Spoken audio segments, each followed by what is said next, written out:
Pokemon Discord version. 13 years later. Arc 2. A Light Within Darkness. Hallow Town. Sector 66. 1892. The Cold Era. What a dream. Today is the day. Aiden jumps out of bed with intense excitement. Today is the day Professor Eldritch will give me my first Pokemon. Today is the day I become a Pokemon warrior. Whoa! He lands too quickly on the wooden floor of his quarters in the professor's orphanage and slips, falling flat on his back. Ow! He mutters in a daze as someone approaches the opened doorway. Awake already, I see. I'm hoping you don't start your journey as carelessly as you seem to have started your morning. Aiden looks up, still flat on his back, gazing upside down. There stood Eldritch, smiling in the doorway. Master Eldritch! Aiden stands up quickly, paying a respectful bow to his elder. Gather everything you will take with you on your mission, child. Once you do this, meet me at the center boneyard at the edge of town. Aiden, it's finally time. Your induction awaits, Eldritch says proudly to his pupil. Sir! Aiden responds while continuing to bow. As Eldritch disappears into the dark corridor of the orphanage, Aiden feels as if nervousness has moved in where confidence and excitement should be. Aiden's thoughts. This is it. Today is the day I begin my quest. I'm 13 years old now and I've trained tremendously for this. Failure is not an option. Team Rocket has tainted this world and has made it so no one can fight back without getting slaughtered like livestock. I'll put a stop to them once and for all. The Rocket Militia and their Pokemon are extremely powerful and cruel, and the King is the most terrifying. Master Eldritch is giving me his blessing along with my first Pokemon. There's no way I can let him down. I wonder what Pokemon is destined to be my partner. Whatever it is, I do hope it accepts me as a worthy partner. After all, a bond is only as true as the mutual respect that it must contain. That's what Master Eldritch has always told me, and his words have only led me to a guaranteed conclusive truth. Aiden quickly gathers his things and gears up for his journey. His inventory consisting of seasonal outfits, snow, rain overcoat, full-finger rubber alloy gloves and boot protectors, water canteen, rice bowl, chopsticks, a shelter tarp, and a sleeping pelt, sparking flint and tinder, 38-count 9-inch projectile daggers, 120-foot spool of fishing line / steel hooks, gunpowder-based projectile explosives 300 count, along with his father's pendant and the clothes on his back. Fully equipped, Aiden rushes downstairs, says goodbye to his friends and the professor's aide, Miss Joycelia, and heads for the front door to be on his way. Aiden! Miss Joycelia stops him in his tracks, holding a packed lunch, a row of 25 healing potions, and a satchel of 50 Pokeballs, monster capsules. Aren't you forgetting something? She says with a warm smile. Thank you, Nurse Joy. You've been so kind to me my whole life. I don't know what I would do without you, ma'am. Aiden said to her as he packed everything into his bag. Joycelia begins to tear up as she throws her arms around young Aiden and embraces him tightly. I've always believed in you, Aiden. Your spirit carries many ties into destiny. Don't ever change the way you are. One day, Aiden, I believe you will bring light to this dark world. The world is a dangerous place, so remember to always remain vigilant. Don't ever give in to the darkness. Bring the light with you wherever you go. Nurse Joy was the first war orphan Master Eldritch had ever rescued besides Aiden, though she was only 8 years old when he took her in. She's shaped up to be a kind and compassionate mother figure to all of the rescued orphans, including Aiden. She hugs him tight and lets him go. Don't worry, Nurse Joy. I won't let you down, he says with a smile on his face. She watches him leave the orphanage with tears in her eyes. Nurse Joy's thoughts. Go and find your destiny, young one. Master Eldritch and all of us are always with you. Aiden emerges from the orphanage and looks back at the great tower Eldritch constructed all those years ago, in honor of and memorial to everyone who gave their lives in the final battle of Hallow Town, and even beyond that. Since then, Hallow Town has been uninhabitable by Team Rocket troops, for only few beings on the planet could survive travel through the eerie acres that surrounded the town, essentially protecting the town from further enemy invasion. Even those with the ability to fly perish mysteriously while flying over this hellish forest of death.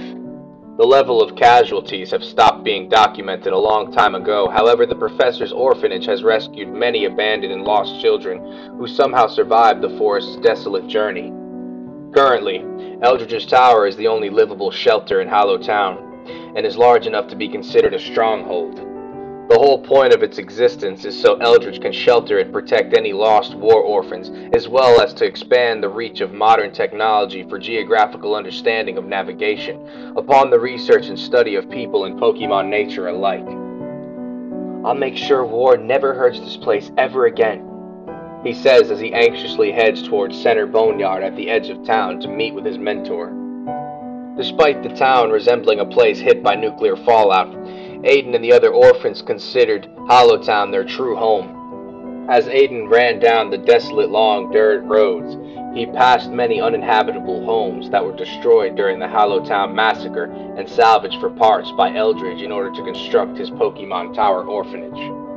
Aiden felt as if his ancestors were watching over him on his journeys.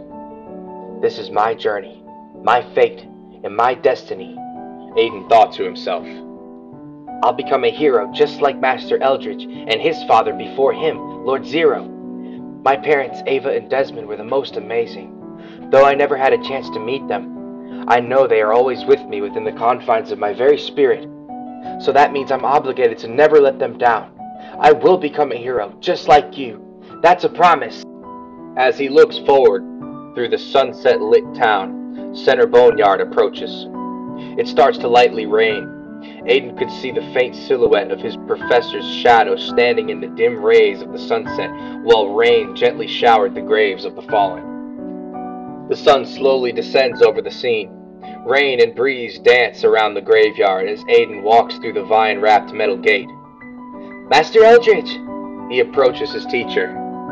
I'm ready, sir! The Liberator smiles a warm, heroic smile. Ha ha ha ha! You sure are, my boy. I can proudly say that you have conquered the trials, suffering, and grief that your training has brought you throughout your lifetime. I have decided that I haven't any knowledge left to pass on to you, child. Though room for improvement has its inevitabilities, your journeys from here on will teach you the rest of what you need to know to fulfill your destiny. Today you graduate from my tutorials. Today, Aiden, you are a Pokemon warrior. Congratulations, Aiden. Your parents would have been so proud of you. Eldridge grabs a Pokeball from his pocket and hands it to Aiden. This is Eevee, also known as the Eon Spirit. Are you familiar with this Pokemon? Eldridge asked as Aiden threw the Pokeball and summoned Eevee for the very first time. He smiles as Eevee jumps into his arms with a heartwarming glow. With excitement in his eyes, Aiden replies, Yes, sir. The Eon Spirit is a warrior's familiar or guidance companion sent from the creator Arceus in Outer Haven. Eevee is also a multi-evolutionary Pokemon, meaning it can evolve into various different elemental versions of itself. Eldridge smiles. Ha ha ha ha! I've taught you well, my boy. I'm so proud of you. Now you can find your true potential within yourself and your new partner. However, this journey will not be easy. I want you to listen to me carefully, my boy.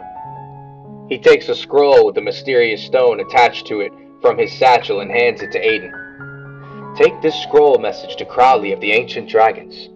He's an old friend of mine. Convincing them of an alliance is normally an impossible task, for they have locked themselves away ever since the Team Rocket raids began. You are the one person in all of Agoria that can get through to them. I know this within my heart, Aiden. The Dragon Clan's stronghold exists within Wyvern Pass, where the mountain terrain is so treacherous, only the elite and worthy may cross over onto their domain. Wyvern Pass exists beyond the eerie acres that blanket our humble home of Hollow Town. I believe in you, child. Make your mother and father as proud as you've made your instructor. May Arceus guide you in all of your journeys, Aiden. He leaves him off with that.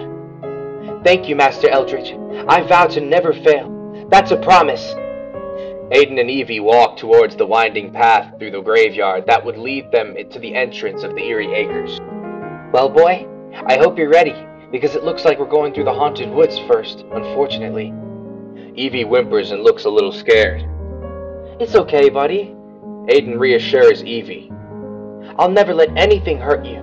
We're friends now, and I never abandon my friends. That's a promise, he says with a smile. Evie feels confident in its partner's abilities and presses onwards. You should really train that Eon spirit before leaving town. Suddenly an eerie voice startles Aiden and Evie. They turn to face whoever or whatever just snuck up on them. They shudder in fear as a young man appears, leaning against the building wall just off of the path. He stood there with his arms crossed and his eyes closed, with a calm, uninterested look on his face. He wears sleeveless armored apparel that resembles a skeletal structure, complete with a cowl and cape that looked almost like black fire coming from his back and shoulders. The sword and shield that hangs from his back looked ancient and scary to Aiden. The man also had markings that covered every inch of his flesh besides most of his face. 6 Pokeballs line the back of his belt, indicating that he isn't an ordinary warrior. Who are you? Aiden replies with false confidence in his words. The mysterious man opens his eyes, and they are blood red. His glare pierces Aiden and Evie with fear, leaving them almost paralyzed in their tracks. He walks towards Aiden with a stoic stride. The markings on his flesh begin to crawl around his skin, and his cowl floats as if a dark spirit surrounds him and possesses his ghostly aura. He stops beside Aiden, standing adjacent to him, facing the opposite direction. Aiden senses a confusing yet familiar waft of energies.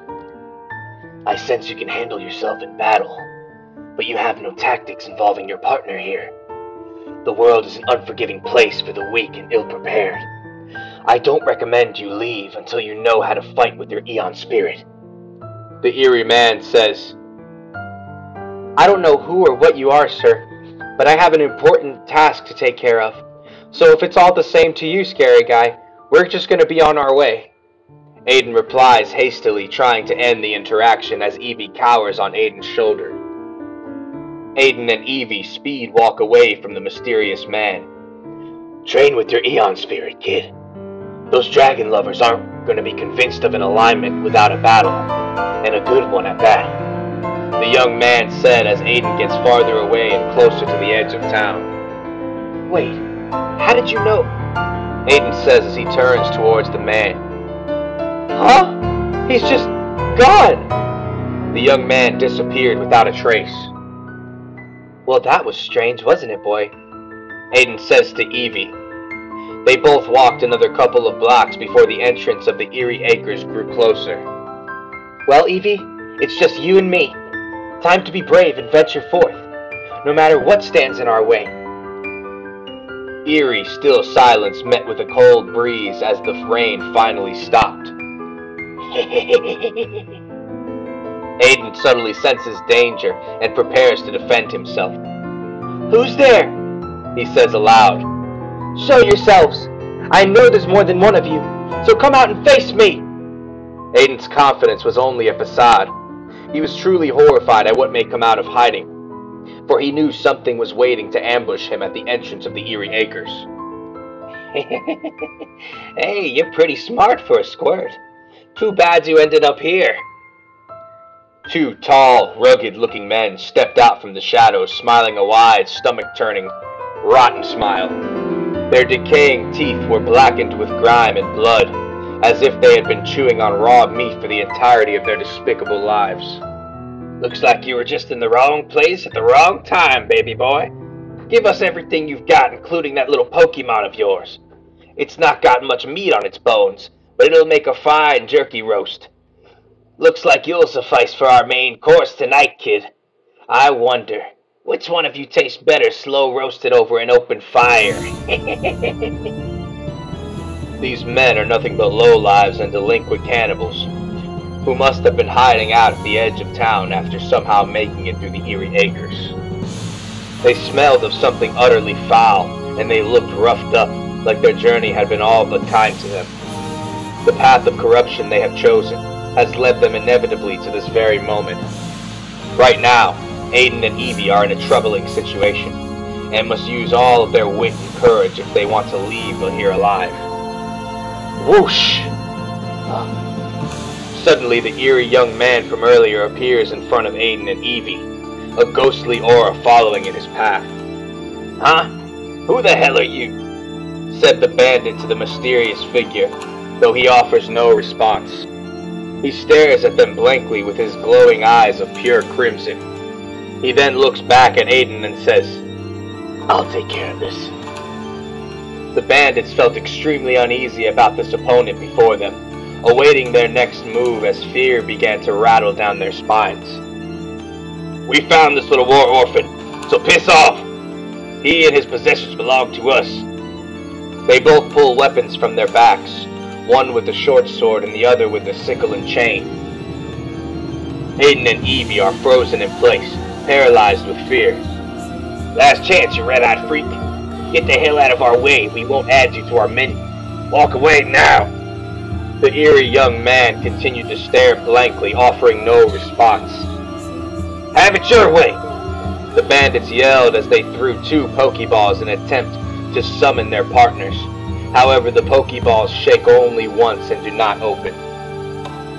Something prevented them from summoning, something dark and cold. "What?" The cannibals began to tremble, for they realized the eerie young man standing before them was no man at all. "What? What are you?" They yelled as they were now the ones paralyzed with fear. "I know men like you, scum of the earth," the young man said as he takes 2 single steps towards the cannibals. "Men like you crumble before creatures like me, dissolving into your fear and pity like prey to your predator." The young man's inscriptions begin to glow and wildly dance around his flesh, while his eyes glow even brighter than before, piercing the ever-tormenting darkness that surrounded the thugs. Wind begins to rapidly blow the scenery, carrying the eerie moans and cries of tortured spirits. "You feast on the innocence of helpless children and young Pokemon alike. You leave your putrid stain on the lives of those who do not yet defend themselves, only to gorge your gluttonous appetites." His voice sounded more distorted, as if he had multiple voices coming with every fear-inducing word he spoke. The cannibals scream helplessly as they stare into the eerie young man's eyes. "Stop, please!" they pleaded as they were brought to their knees. The eerie young man looks up and says, "Looks like you were just in the wrong place at the wrong time." The thugs' screams then transitioned into choking and wheezing, as they began to grab for their necks helplessly. Their bodies twisted and cracked into contorted positions, and every orifice on their faces began profusely bleeding and leaked heavily onto the earth beneath them. The moon and stars in the evening sky reflect themselves onto the puddles of gore, as well as the eyes of the eerie young man. Aiden and Evie are frozen and traumatized from witnessing the cannibals shake violently as their insides are turned into a boiling stew and made a compulsory exit through their nostrils, ear canals, mouth, and eye sockets. Their bones protrude through every joint and tendon severed by shattered bone. And through that, the wounds created ooze their very essence. Death would be their only blissful relief. The young man looked back over his shoulder at Aiden with the sinister shine of his menacing glare. He smiled a wicked half-smile and startled Aiden, making him fall on his back, just barely catching himself. Soon the bodies of the cannibals lay still and lifeless, cold and dead. "Your suffering is over for now. Scurry away to your gods and answer to them," the eerie young man said with his voice returning to its normal, singular tone as if it was before this horrific encounter. What? What have you done to them?" Aiden says with terror shivering like the driven snow through his voice. "You'll learn what this world does to innocence eventually. You'll find your place among darkness, where all of the light hides beneath the shade. Your path begins with these wretched acres, a place where only the most violent of creatures live, and the stench of death permeates throughout. Remain vigilant. The acres aren't as forgiving as these low-life cannibals were." The eerie young man disappeared into a shrouded dark mist as his voice carried over. "Look for me on the other side, kid. If you are true to yourself, you will make it there, and if you do, I might just tell you my name. Aiden quickly gets up onto his feet and yells, "Wait!" Aiden's thoughts. What just happened? That was the most terrifying thing I've ever witnessed. Who is he? What is he? He looks at his petrified Evie and says, I guess there's nothing left to do but press on, little buddy. Think about it. If he has the ability to do that to them, and he hasn't done it to us, then maybe he will be a powerful ally. We have to find him and learn his name, and maybe his secrets too. Are you ready to keep going, Evie?